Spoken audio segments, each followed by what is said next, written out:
Hello students, मी प्राध्यापक उदय टेके. आजपासून आपण cost and works accounting paper number 3 term second सुरू करीत आहोत. या टर्म सेकंड मध्ये जो पहिला चॅप्टर आहे म्हणजे क्रमांक 5 नंबरचा जो चॅप्टर आहे त्याचं नाव आहे standard costing. So standard costing या चॅप्टरला आपण सुरुवात करीत आहोत.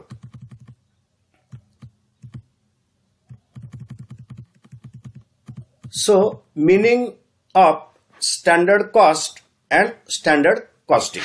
आपण स्टँडर्ड कॉस्ट आणि स्टँडर्ड कॉस्टिंगचं मीनिंग इथं अर्थ समजून घेऊया. दी वर्ड स्टँडर्ड हा जो शब्द आहे स्टँडर्ड, त्याला प्रमाण मराठीमध्ये असा शब्द वापरला जातो. The word standard means norm और क्रायटेरिया. एक काय असणार आहे साधारणपणे याचा संबंध कशाशी आहे? निकष या अर्थानं निकषाशी स्टँडर्ड या शब्दाचा काय संबंध आहे? स्टँडर्ड कॉस्ट इज दस अ क्रायटेरियन कॉस्ट. एक प्रमाणित काय असते? ही कॉस्ट असते. Which may be used as yardstick to measure the efficiency with which actual cost has been incurred. So या क्रायटेरियन कॉस्टचा म्हणजे जे एक प्रमाणित कॉस्ट आहे या प्रमाणित खर्चाचा काय केला जातो, कशासाठी वापर केला जातो? Used as yard stick. Yard stick म्हणून याचा काय केला जातो? वापर केला जातो. एक तुलना करण्यासाठी किंवा जो परफॉर्मन्स आहे तो परफॉर्मन्स मेजर म्हणजे परफॉर्मन्स मोजमाप करण्यासाठी याचा काय केला जात असतो? वापर केला जात असतो. आणि हे जे परफॉर्मन्सचं मोजमाप आहे, मेजर ऑफ द इफिशियन्सी मोजमाप आहे, कशाची तुलना करून केलं जातं? Which actual cost has been incurred. म्हणजे जी ऍक्च्युअल कॉस्ट आहे म्हणजे प्रत्यक्ष जो खर्च होतो त्याच्याशी या क्रायटेरियन कॉस्टचा म्हणजे स्टँडर्ड कॉस्टचा काय केला जातो? एक तुलना केली जाते, कम्पॅरिझन केलं जातं. थ्रू कम्पॅरिझन जी इफिशियन्सी आहे, कार्यक्षमता जी आहे त्याचं काय केलं जातं? इथं मोजमाप केलं जात असतं. आणि ह्या कार्यक्षमतेच्या मोजमापासाठी एक जो आधार आहे, एक निकष जो आहे, ती निकष म्हणून या क्रायटेरियन कॉस्टचा वापर होत असतो. There is a constant process of development affected in business through the help of standard costing method since the standard cost set in are sensible, capable of being attained and are revised from time to time in accordance with the needs and requirements of the business enterprise. So, काय आहे standard कॉस्टचा एक benefit? There is a constant process of development affected in the business. म्हणजे जी एक constant process आहे डेव्हलपमेंटची व्यवसाय संस्थेमध्ये काय होत असते? कंटिन्यू चालत असते. आणि या स्टँडर्ड कॉस्टच्या मदतीनं ही प्रोसेस काय केली जाऊ शकते? राबवली जाऊ शकते. कसं? Since the standard cost set in are sensible. ही जी काय स्टँडर्ड कॉस्ट आहे जी सेट केलेली असते ती कशी असते? सेन्सिबल असते. त्याच्याविषयी एक गांभीर्य कर्मचाऱ्यांच्या मनामध्ये असतं, व्यवस्थापनाच्या मनामध्ये असतं. Capable of being attend. तर ही जी कॉस्ट आहे ती काय करायची असते? अटेंड करायची असते. म्हणजे ती त्या कॉस्टलाच उत्पादन निर्माण होईल याचा प्रयत्न व्यवसाय संस्थेमध्ये करावयाचा असतो. And are revised from time to time. आणि ही जी कॉस्ट आहे ती फिक्स नसते. जनरली ती काय असते? रिवाइज होत असते. म्हणजे जसजशी परिस्थिती बदल as per the circumstances changed, परिस्थिती बदलते तसतसं ही जी काय कॉस्ट आहे ती काय केली जात असते? वेळोवेळी रिवाइज केली जात असते, बदलली जात असते in according with needs and requirement of the enterprise. म्हणजे व्यवसाय संस्थेची गरज, व्यवसाय संस्थेच्या गरजा, व्यवसाय संस्थेच्या समोर असणारी परिस्थिती याच्यानुसार ही कॉस्ट पण काय केली जात असते? बदलली जात असते. म्हणजे थोडक्यात काय की जी डेव्हलपमेंटची प्रोसेस व्यवसाय संस्थेमध्ये होत असते त्यासाठी या स्टँडर्ड कॉस्टिंगचा आधार घेतला जात असतो. सो काय आहे ही standard cost? Standard cost is a figure. एक काय असणार आहे? हा आकडा असणार आहे, एक फिगर विच रिप्रेझेंट्स. काय दाखवणार आहे ही figure? An amount that can be taken as a typical cost of an article or other cost factor. म्हणजे ही स्टँडर्ड कॉस्ट काय दाखवते? Represent the amount can be taken as a typical cost. एक typical cost म्हणून या standard cost काय केलं जात असतं? बघितलं जात असतं. एखाद्या अशा उत्पादनाची एक कॉस्ट म्हणून याच्याकडे बघितलं जात असतं. Okay. It is established on the basis of. ही कशी विकसित केली जाते किंवा कशी तयार केली जाते, कशी निर्धारित केली जाते? Planned operations, planned cost efficiency levels and expected capacity utilization. म्हणजे ही स्टँडर्ड कॉस्ट, एक जी टिपिकल कॉस्ट आहे, प्री डिटरमाइन्ड कॉस्ट असते. म्हणजे अगोदरच ती कॉस्ट काय केलेली असते? निर्धारित केलेली असते. कशाच्या आधारे ते निर्धारित केलेले असते? Planned operations. म्हणजे व्यवसाय संस्थेची जी काही सगळी ऑपरेशन्स आहेत त्याचं इथं नियोजन विचारात घेतलं जातं. प्लॅन्ड कॉस्ट इफिशियन्सी लेवल, जी कॉस्ट इफिशियन्सी लेवल आहे त्याचं काय केलं जातं? नियोजन केलं जातं. त्याच्या आधारे ही कॉस्ट निर्धारित केली जाते. अँड एक्सपेक्टेड कॅपॅसिटी युटिलायझेशन, आणि व्यवसाय संस्थेची जी कॅपॅसिटी आहे ती कॅपॅसिटी किती युटिलाइज होईल? Expected capacity utilisation. कॅपॅसिटी 100% इतर वेळासमोर ठेवली जात असते. 100% कॅपॅसिटी जनरली व्यवसाय संस्था इथे युटिलाइज करत नाही. आपण फ्लेक्झिबल बजेटमध्ये बघितलं आहे. सो किती कॅपॅसिटी लेवलला व्यवसाय संस्था काम करणार आहे या सगळ्याचा विचार करून ही कॉस्ट काय केली जाते? टिपिकल कॉस्ट डिफाईन केली जात असते, अगोदरच निश्चित केली जात असते. So standard cost is predetermined calculation. मी सांगितलं की हे अगोदरच या कॉस्टचं काय होत असतं? कॅल्क्युलेशन होत असतं. Presumed cost under the specified condition. एक प्रिझ्युम्ड कॉस्ट, एक गृहीत खर्च म्हणून ही कॉस्ट अगोदरच काय केली जाते? निर्धारित केली जाते. अंडर स्पेसिफाईड कंडिशन हा एक महत्वाचा शब्द आहे. जी एक स्पेसिफाईड कंडिशन आहे व्यवसाय संस्थेला भविष्यामध्ये, भविष्य म्हणजे इथं उत्पादनाच्या अनुषंगानं ते 2 दिवसाचं, 8 दिवसाचं, 15 दिवसाचं असू शकतं. जर हे जे स्पेसिफाईड कंडिशन आहे, एक स्पेसिफिक व्यवसाय संस्थेची असणारी कंडिशन विचारात घेऊन after analysis of specified condition he cost काय केली जाते? कॅल्क्युलेट केली जाते. It is built up from the assessment of the value of cost element. म्हणजे ही कॉस्ट कशी तयार केली जाते, कशी निर्धारित केली जाते? From an assessment of the value of cost element. जे कॉस्ट एलिमेंट आहेत त्याचं इथं काय केलं जातं? असेसमेंट केलं जातं, त्याचं विश्लेषण केलं जात असतं. एलिमेंट 3 असतात: मटेरियल, लेबर आणि डायरेक्ट कॉस्ट किंवा other cost. It correlates technical specification of material. याचा संबंध कशाशी असतो? समन्वय कशाशी साधला जातो? मटेरियलचं जे टेक्निकल स्पेसिफिकेशन आहे त्याचा विचार केला जातो. Then labour and other cost to the price or wage rate which have occurred during the period in which the standard cost is predetermined. So, he cost निर्धारित करत असताना जे मटेरियलचं स्पेसिफिकेशन आहे त्याचा विचार केला जातो. लेबर अँड अदर कॉस्ट जे आहे त्याचा विचार केला जातो. म्हणजे other cost, direct, indirect cost काय असेल ते, त्याचे जे काय प्राइसेस आहेत किंवा वेज रेट जे आहेत मार्केटमध्ये, या सगळ्याचा विचार करून किंवा भविष्यामध्ये त्याची किंमत काय असू शकते ड्युरिंग अ स्पेसिफिक पिरियड, त्याची परिस्थिती काय असू शकते, त्याच्या आधारे ही स्टँडर्ड कॉस्ट काय केली जाते? निर्धारित केली जाते. सो सिंपल आहे. It is a predetermined cost which is calculated और which is typical cost determined under the specific condition. एका विषयाच्या परिस्थितीमध्ये कॉस्ट किती असेल हे निर्धारित केलं जातं. आणि हे निर्धारित करत असताना जे कॉस्टचे एलिमेंट आहेत, मटेरियलचं स्पेसिफिकेशन, मटेरियलचं nature, labour and other cost, या सगळ्याचं अनालिसिस करून एक प्री डिटरमाइंड कॉस्ट सायंटिफिकली जी शास्त्रशुद्धरित्या निर्धारित केली जाते त्याला इथं काय म्हटलं जातं? स्टँडर्ड कॉस्ट असं म्हटलं जातं. ओके, 1-2 डेफिनेशन्स आहेत, त्याच्या आधारे संकल्पना क्लिअर होईल.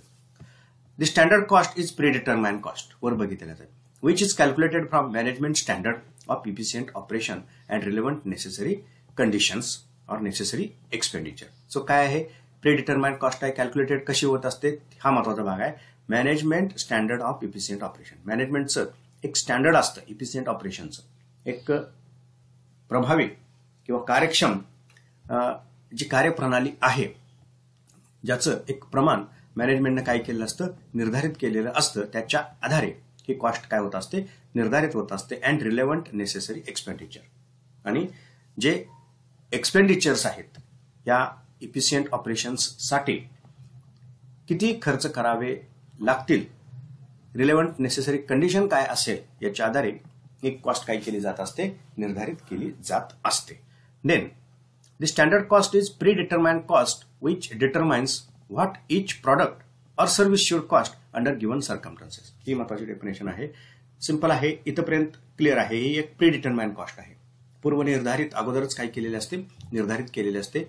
कशी ही निर्धारित होते? Which determines what each product म्हणजे व्यवसाय संस्थेचं प्रत्येक जे काय प्रॉडक्ट आहे और सर्व्हिस, व्यवसाय संस्था जर सेवा देणारी असेल तर त्या व्यवसाय संस्थेची ही जी सेवा आहे शुड कॉस्ट त्याची कॉस्ट किती असेल अंडर गिव्हन सर्कमस्टन्सेस. एका विशिष्ट अशा परिस्थितीमध्ये या सिच्युएशनचं अनालिसिस केलं जात असतं. त्या परिस्थितीमध्ये अंडर गिव्हन सर्कमस्टन्सेस प्रॉडक्टची कॉस्ट आणि सर्व्हिसची कॉस्ट किती असेल असू शकते, त्याला ती निर्धारित करणं त्यालाच काय म्हटलं जात असतं, स्टँडर्ड कॉस्ट असं म्हटलं जात असतं. ओके, सो स्टँडर्ड कॉस्टिंग काय, आता ही स्टँडर्ड कॉस्टिंगची संकल्पना. A standard costing system is a method of cost accounting in which standard costs are used in recording certain transactions and the actual costs are compared with the standard cost to learn the amount and reason for variations from the standard. काय आहे definition? एक ही system आहे, is a method of cost accounting. Cost accounting मधली ही काय आहे, एक मेथड आहे in which standard cost are used. ही स्टँडर्ड कॉस्ट जी आहे ती काय केली जाते, यूज केली जाते, म्हणजे स्टँडर्ड कॉस्टचा वापर केला जातो. स्टँडर्ड कॉस्टचा अर्थ आपण वर बघितलेला आहे. एक प्री डिटर्माइंड कॉस्ट असते which is established under special after analysis of circumstances. Okay, मग या स्टँडर्ड कॉस्टचा वापर केला जातो कशासाठी, इन रेकॉर्डिंग सर्टन ट्रान्झॅक्शन, जे काही ट्रान्झॅक्शन्स आहेत त्याची नोंद करण्यासाठी. And the actual cost are compared, आणि जी ऍक्च्युअल कॉस्ट आहे, प्रत्यक्ष जी कॉस्ट निर्माण होत असते त्याची काय केली जाते, तुलना केली जाते विथ स्टँडर्ड कॉस्ट. ही जी स्टँडर्ड कॉस्ट आहे त्या स्टँडर्ड कॉस्ट बरोबर तुलना केली जाते आणि त्यातून काय समजून घेतलं जातं किंवा ही तुलना कशासाठी केली जाते, to learn the amount and reason for variation. म्हणजे जे अमाऊंट आहे, कोणते अमाऊंट, जे व्हेरिएशन्स आहेत, म्हणजे यामध्ये जो फरक पडलेला आहे, स्टँडर्ड कॉस्ट आणि ऍक्च्युअल कॉस्ट इक्वल होईलच असं नाही. स्टँडर्ड कॉस्ट ही प्री डिटर्माइंड कॉस्ट असते, अगोदरच निर्धारित केलेली असते.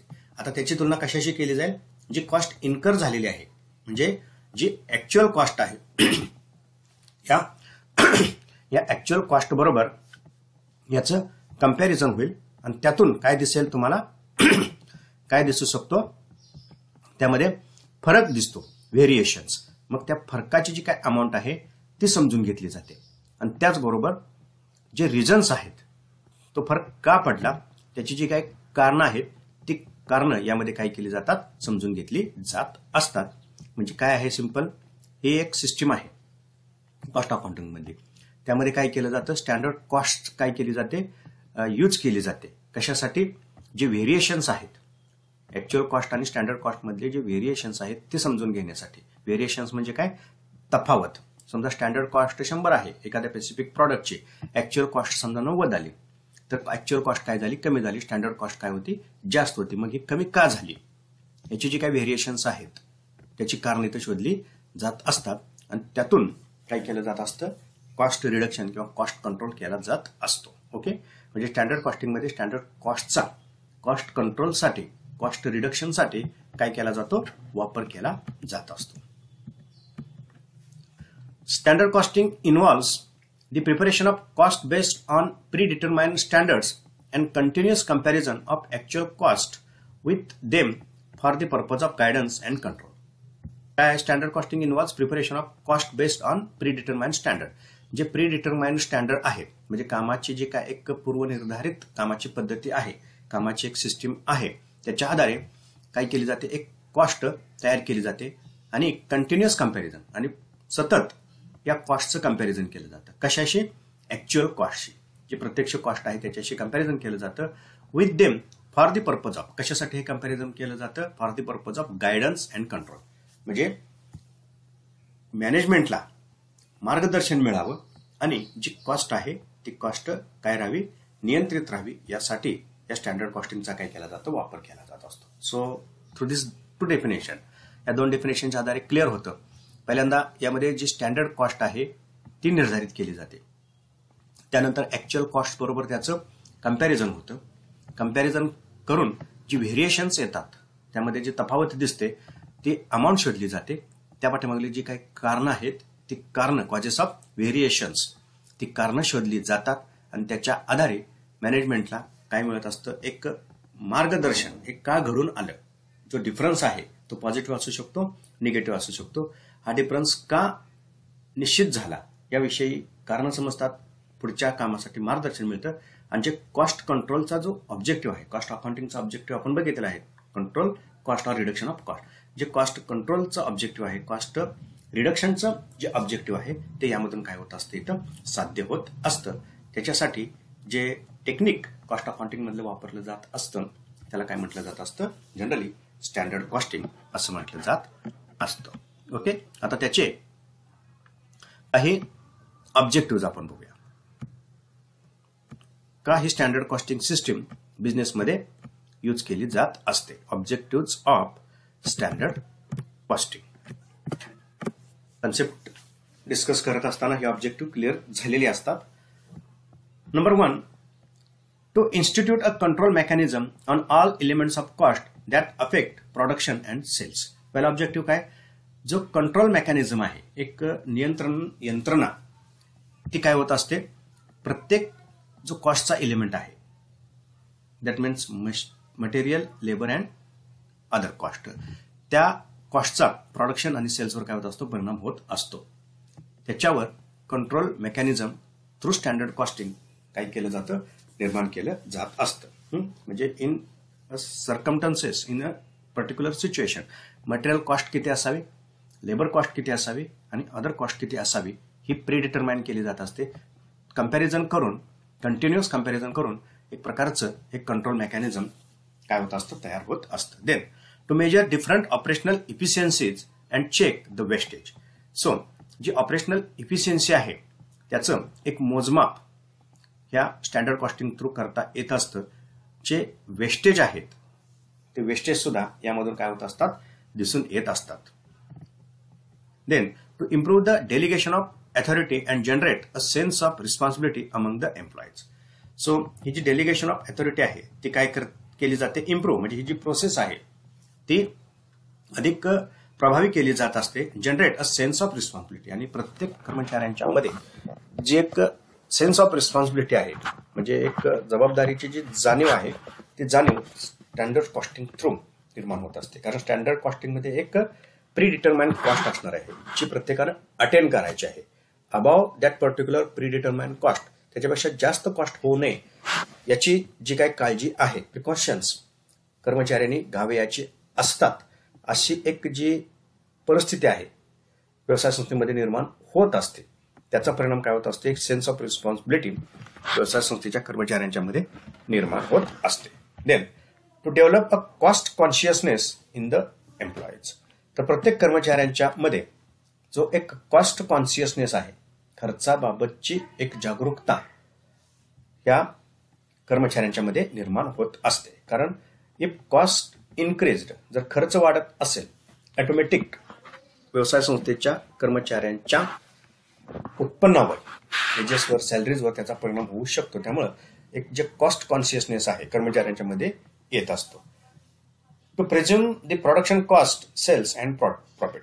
तर जे प्रोडक्शन कॉस्ट आहे ती प्रेझ्युम म्हणजे गृहीत धरता येते, अंदाज त्याचा करता येतो सेल्सचा आणि प्रॉफिटचा. म्हणजे थ्रू स्टँडर्ड कॉस्टिंग एक प्रोडक्शन कॉस्ट तुम्ही निर्धारित करू शकता, प्री डिटरमाइंड. एक विक्री किती होईल याचा सुद्धा अंदाज येतो आणि त्यातून प्रॉफिट किती होईल, म्हणजे जे प्रॉफिट एस्टिमेशन आहे ते सुद्धा स्टँडर्ड कॉस्टिंग थ्रू पॉसिबल होत असतं. Then to avail the benefit of management by exception. So हे जे मॅनेजमेंट बाय एक्सेप्शन आहे त्याचे बेनिफिट स्टँडर्ड कॉस्टिंग थ्रू मिळत असतात. सो हे management by exception, Peter Drucker जे मॅनेजमेंट थिंकर आहेत त्यांनी ही मॅनेजमेंट बाय एक्सेप्शनची संकल्पना मांडलेली आहे. त्याला इथं अपवादात्मक व्यवस्थापन असं म्हटलं जातं. सो अपवादात्मक व्यवस्थापन म्हणजे काय, जो कॉम्पोनंट, जे ऑपरेशन व्यवसाय संस्थेमधलं, जी ऍक्टिव्हिटी, जे डिपार्टमेंट ऍज पर स्टँडर्ड नसेल ते यामधून काय होत असतं, लक्षात येत असतं. त्याच्यावरच काय केलं जातं, लक्ष केंद्रित केलं जातं. एक्सेप्शन, अपवादात्मक व्यवस्थापन. म्हणजे व्यवस्थापन हे कंटिन्यू राहत असतं. जिथं अनकंट्रोलेबल कंडिशन आहे त्याच्यावरच ते अनकंट्रोलेबल कंडिशन इथं फोकसमध्ये येत असते, व्यवसाय संस्थेला दिसून येत असते. आणि त्याच्यावरच कंट्रोल ठेवला जात असतो. बाकीच्या ज्या ऍक्टिव्हिटीज आहेत त्याच्यावर इथं कंट्रोल ठेवण्याची काही गरज नसते. म्हणजे जिथं कंट्रोल ठेवण्याची गरज आहे तो भाग व्यवसाय संस्थेचा, तो एरिया व्यवसाय संस्थेच्या लक्षात येत असतो. Then to bring about vivid progressive vision and sagacious decision making at each managerial level. म्हणजे एक जे वैविध्यपूर्ण विजन जे आहेत किंवा जे वेगवेगळे व्यवसाय संस्थेशी पोषक असणारे जे काय निर्णय आहेत मॅनेजरियल लेवलचे, वेगवेगळ्या मॅनेजरियल लेवलला, टॉप लेवल, मिडल लेवल आणि लोअर लेवल इथं घेणं शक्य होत असतं. सो हे काही ऑब्जेक्टिव्ह या स्टँडर्ड कॉस्टिंगचे आपल्याला दिसून येत असतात. ओके, सो नेक्स्ट लेक्चरमध्ये आपण याचे काही बेनिफिट्स आणि लिमिटेशनची चर्चा करू. सिंपल कॉन्सेप्ट आहे. पहिल्यांदा स्टँडर्ड कॉस्ट समजून घेणं गरजेचं आहे. काय standard cost? Generally it is a predetermined cost. पूर्वनिर्धारित कॉस्ट असते. ही प्री डिटरमाइंड कॉस्ट कशी निर्धारित केली जात असते? सायंटिफिकली, शास्त्रशुद्धरित्या ही निर्धारित केली जात असते. What is mean by scientific? सायंटिफिकचा अर्थ काय? जे स्टँडर्ड ऑपरेशन कंडिशन्स आहेत, जे टेक्निकल स्पेसिफिकेशन्स आहेत मटेरियलचे, जे लेबर मार्केट आहे त्याचा इथं काय केला जातो? इन डिटेल स्टडी केला जात असतो. म्हणजे अदर कॉस्टचे कॉम्पोनंट आहेत या सगळ्याचं एक डिटेल्ड अनालिसिस करून सायंटिफिकली एक ही प्रीडिटरमाइंड कॉस्ट निश्चित केली जाते. त्याला स्टँडर्ड कॉस्ट असं म्हटलं जातं. आणि त्यानंतर ऍक्च्युअल कॉस्ट स्टँडर्ड कॉस्ट बरोबर काय केली जाते? कम्पेअर केली जाते आणि त्यातून जे व्हेरिएशन्स आहेत, फरक, ते शोधले जातात आणि त्यामधील जे काय कारणं आहेत त्या कारणांचा इथं काय केला जातो? अभ्यास केला जातो. ही एक कंटिन्युअस प्रोसेस चालत असते. त्याला इथं काय म्हटलं जातं? Standard costing. सिंपल आहे. To cost control and to cost reduction, म्हणजे जे दोन ऑब्जेक्टिव्ह आहेत, cost reduction and cost control, त्यासाठी एक इमिजिएट टेक्निक जे आहे कॉस्टिंग मधलं त्याला काय म्हटलं जातं? स्टँडर्ड कॉस्टिंग असं म्हटलं जात असतं.